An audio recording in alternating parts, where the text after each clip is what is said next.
A gente vai falar tudo sobre o presidente Bolsonaro, a gente vai comentar o ocorrido na sexta-feira, a gente vai comentar o ocorrido no sábado, a gente vai falar sobre o dia de domingo, o que vai acontecer logo mais às 8 da manhã, onde começa um julgamento virtual na primeira turma sobre essa... Agora, né? Já começou 8 horas da manhã, deixa eu ver o horário de Brasília agora, 8 horas e 2 minutos, horário de Brasília, julgamento que já começou virtualmente, né, na primeira turma do Supremo Tribunal Federal. Então a gente vai acompanhar tudo sobre presidente Bolsonaro e esse absurdo que nós estamos vivendo no Brasil. A gente vai contar com as informações atualizadíssimas na voz de Wellington Barros, os comentários hoje na voz de Dr. Olavo Pellegrina Júnior e Walter Nagelstein. Eu estou em São Paulo hoje, cheguei ontem à noite da missão que fui cumprir na Itália, e quero falar sobre ela, né? Eu acho que seria muito injusto se eu não fizesse um comentário sobre o que eu vi e vivi ao longo do último sábado.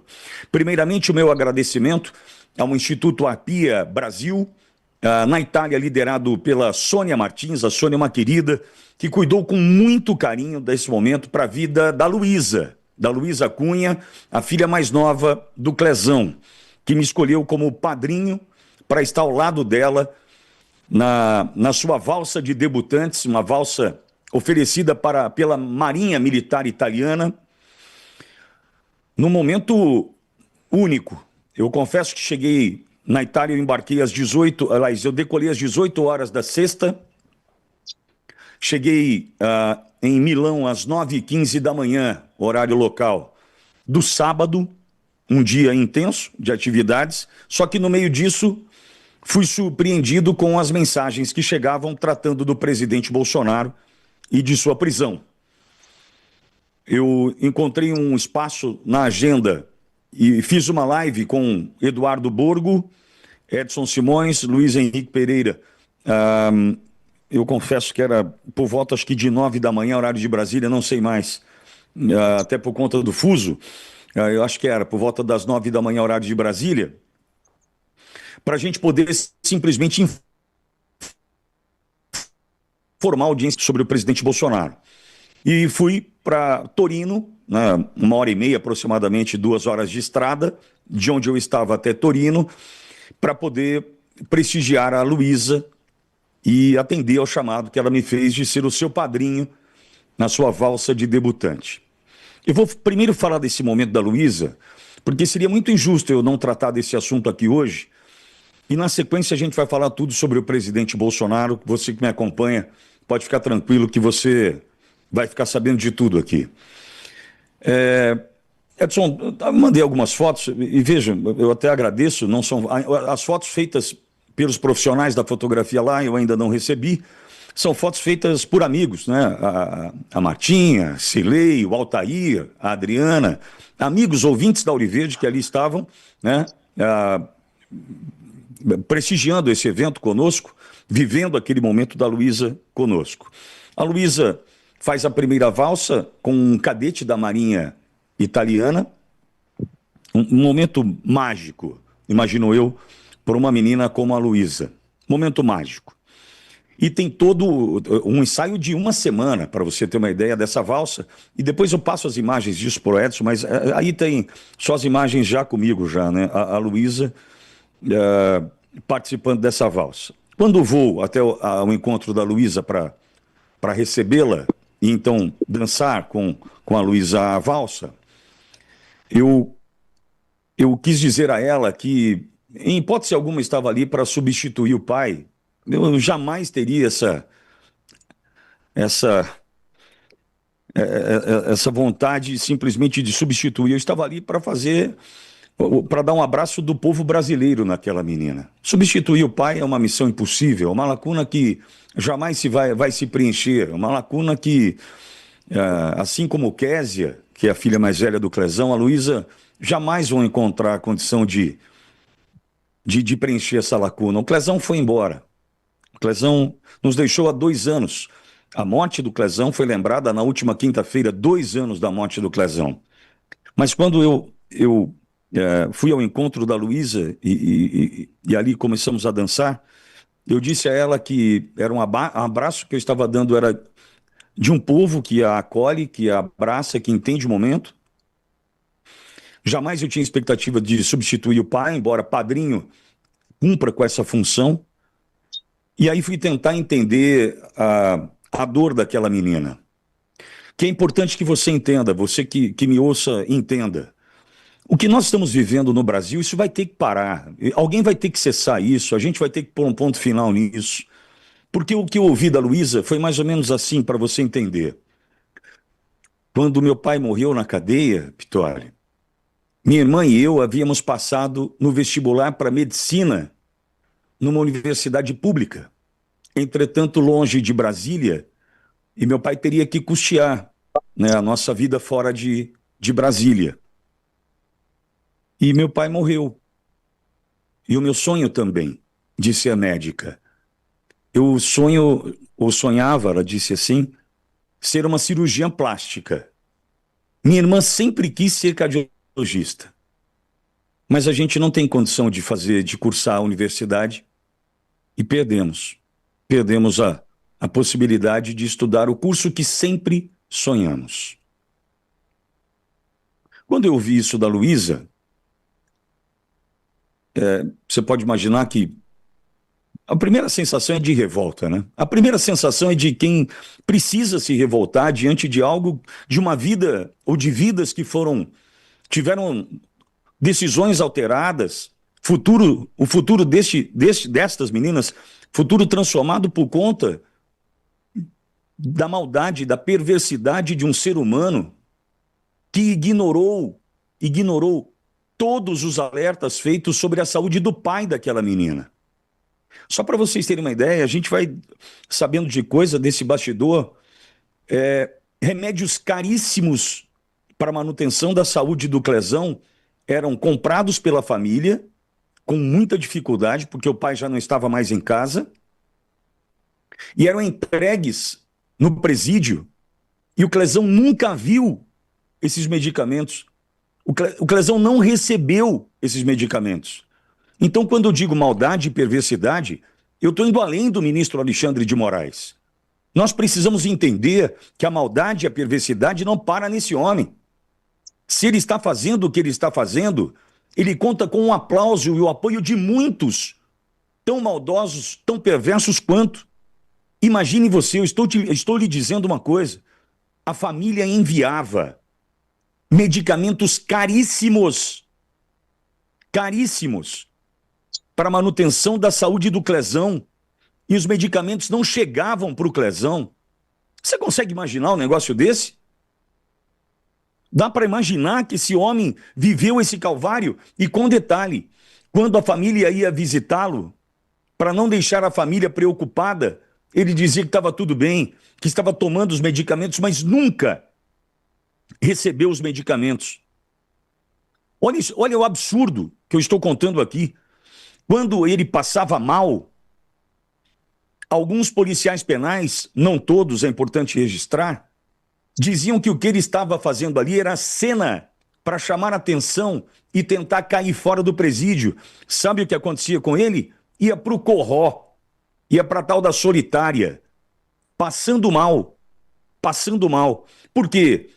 Os policiais penais, que eu não sei se fizeram medicina, porque para poder avaliar um homem, se ele está simulando ou não, fingindo ou não, tem que ser profissional, não é?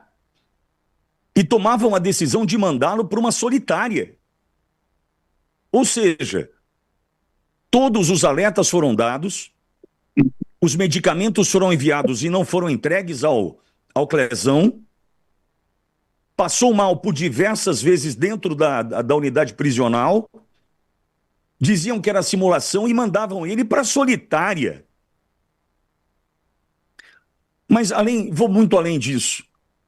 E agora o futuro da Luísa e o futuro da Késia, filhas do Clezão? E agora o futuro da Jane, esposa, viúva do Clezão? E tantos outros que nós jamais, eu já disse isso aqui repetidas vezes, jamais poderemos mensurar, jamais poderemos imaginar quantos destinos foram alterados, futuro destruído de quantos? De quantos? A gente pode fazer essa conta? Olha, temos aqui 2 futuros, o futuro da Kézia, o futuro da Luísa, o futuro da gente, mas mais de quantos brasileiros? Onde essa semente do mal chegou? Em que geração irá chegar? Imagine você, Luísa, médica, filha do Clezão, Kézia, médica, filha do Clezão. Como seria o futuro dos filhos de Luísa, os filhos de Kézia? Como seria o futuro destes? Tem como você saber? Não tem mais. Não tem mais. Estávamos falando aqui de mães, de meninas, né, futuras mães, que gostariam de ser médicas, uma cirurgia plástica, outra cardiologista, entretanto, não conseguiram. Então, eu estou aqui fazendo um grito de alerta, mais um, diante de tantos. Já vou ouvir o Walter, está chegando, já vou ouvir o Olavo. Mas você consegue imaginar que a maldade chega a esse ponto? Não dá para mensurar quantos tiveram vidas destruídas. Mas essa maldade tem que cessar. Nós vamos falar do presidente Bolsonaro já na sequência, mas a maldade tem que cessar. Tem um rapaz, o Zé Ricardo, que eu li a carta dele dias atrás aqui na programação da Auriverde, que está preso, condenado a 14 anos de prisão, tem 3 filhos, trabalhava há 30 anos na mesma empresa e estava em Brasília, como muitos estavam, e foi levado para aquela armadilha, aquela emboscada, e hoje paga com a própria vida 14 anos de prisão e 3 filhos aqui fora. E a vida destes 3 filhos, o pai tinha um bom emprego há 30 anos na mesma empresa. Então, amigo, nós precisamos entender, esse Brasil, esse modelo de Brasil da maldade, da perversidade, nós precisamos parar essa gente. Ter a Luísa em meus braços ali para aquela dança, daquela valsa de debutante, e ouvir uma menina dizer: eu queria ser médica e não vou conseguir, porque meu pai não está mais aqui, e tantas outras coisas conversamos, e eu no papel de padrinho mesmo, pode ter certeza que eu fiz o melhor que eu pude. Prova disso é que eu saí daqui 18 horas da sexta, são 11 horas e 30 de viagem, e cheguei ontem aqui no Brasil às 8 horas da noite. Eu só fui para isso, eu fui para ampará-la, e você pode ter a certeza que eu fiz o meu melhor. Mas o Brasil de Alexandre de Moraes, o Brasil destes tantos outros maldosos e perversos, eles não estão fazendo o melhor por nós. Eles estão destruindo uma nação. E nós precisamos nos posicionar. Olavo e Walter já estão aqui comigo. Olavo, quanta gente teve a sua vida destruída? Quantas vidas foram destruídas? Quantas famílias, Olavo? Você que é advogado de família, sabe o que isso representa? Sabe o que isso significa? É uma menina, Olavo, que não vai ter o seu futuro cumprido conforme o planejado. Embora ela tenha se esforçado para isso, a ponto de passar no vestibular para uma universidade pública. Mas a justiça justiceira do justiçamento no Brasil matou o pai da Luísa. Olavo, bom dia. Bom dia. Bom dia, amigo ouvinte. Esse é um ponto relevantíssimo. Questões efetivas, fatos acontecidos, uma invenção que foi o, entre aspas, golpe de 8 de janeiro, produz gerúndios que continuam acontecendo nos dias de hoje. A dor da filha que tinha um futuro, a dor da filha que tinha das filhas que tinham um futuro certo, brilhante, capacidades. São sonhos amputados, como quem tira um braço, como quem tira um membro. Amputação de sonhos. Agora, e aqueles que ainda estão presos? E aqueles que simplesmente foram para uma manifestação, mas ainda sofrem nas prisões, ainda correm risco de morte? Existe um gerúndio, existe um acontecendo ainda. E nós esperamos profundamente que nesse momento difícil, com essas dores, alguém corajosamente paute a anistia. Bom, Walter, a gente está falando sobre a Luísa, sobre a Késia, filhas do Clezão, que lembraram a morte do pai na última quinta-feira, 2 anos da morte do Clezão. Esse evento da Marinha Militar Italiana abraçando a Luísa nesse momento, inclusive a professora da coreografia, Luísa me contava ontem, né? Na quinta-feira, dia de 2 anos da morte do pai da Luísa, todos consternados, todos abraçando a Luísa, ou seja, a dor dessa família, né, tomou outra proporção ao longo dessa última semana, por entenderem que essa é uma órfã de pai que morreu no sistema prisional brasileiro diante de tanta injustiça, Walter. Olha, a verdade é que para um homem decente, a própria existência de um processo penal já é uma pena em si. Já é um sofrimento em si. Imaginem para a família as repercussões. Então vamos colocar isso na 10ª potência, quando alguém morre, como foi o caso do Clezão, dentro do sistema prisional brasileiro sob a responsabilidade do Estado.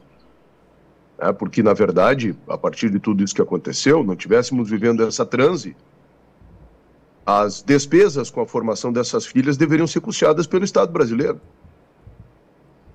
Mas eu fico olhando a história e eu tenho 2 certezas, o Olavo e meus queridos compatriotas brasileiros, né?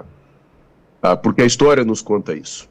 Ou que nada vai acontecer e que os perversos continuarão e, infelizmente, nós teremos que viver com essa dor, com essa angústia e com essa amargura, ou que, só tem esses 2 caminhos, num determinado momento a roda da história gira e as coisas mudam de lugar. E essa deveria ser sempre a perspectiva dos perversos, porque pode ser que alguma coisa aconteça. E muitas vezes acontece. E é isso que a gente deseja, porque essa transe que nós estamos vivendo, como disse o Pitolli, ela não pode durar para sempre. Isso está registrado na história da humanidade, está registrado na literatura, isso Voltaire já falou a respeito dessa história, isso não dura para sempre. Não dura para sempre. Mas mais do que tudo isso depende, nesse momento, é de nós. Ontem eu vi alguém falando que a gente repousa nas punições que venham de fora e tudo mais, mas mais do que qualquer outra coisa, Pitolli, depende de nós. Agora, nós temos também aqui uma capacidade de ajudar a transformar esse destino, pelo menos dessa menina, enquanto a gente luta para transformar os outros, né, e para fazer com que essa página seja virada e essas violências cessem. A potência do teu microfone, a quantidade de gente que a gente tem pelo Brasil, eu acredito que a gente possa ajudar a resgatar esse caminho. Né? Porque como nós aqui, os brasileiros se mobilizaram e ajudaram o presidente Bolsonaro lá com as doações e o Pix, e tantas outras pessoas nós já ajudamos aqui através do teu microfone, do microfone da Auriverde, a superar situações na Argentina, outros tantos refugiados políticos que a gente tem, por que não? A gente não possa, mais uma vez, enquanto essa maré terrível de autoritarismo e arbítrio ainda tenta nos tragar e nos afogar todos, por que não a gente não pode, mais uma vez, nos mobilizarmos todos aqui para ajudar essas meninas a resgatarem o sonho delas, já que o pai, infelizmente, esse o sistema levou e nós não temos mais como trazê-lo. Boa, Walter, eu vou lutar por isso. Vamos lutar todos por isso.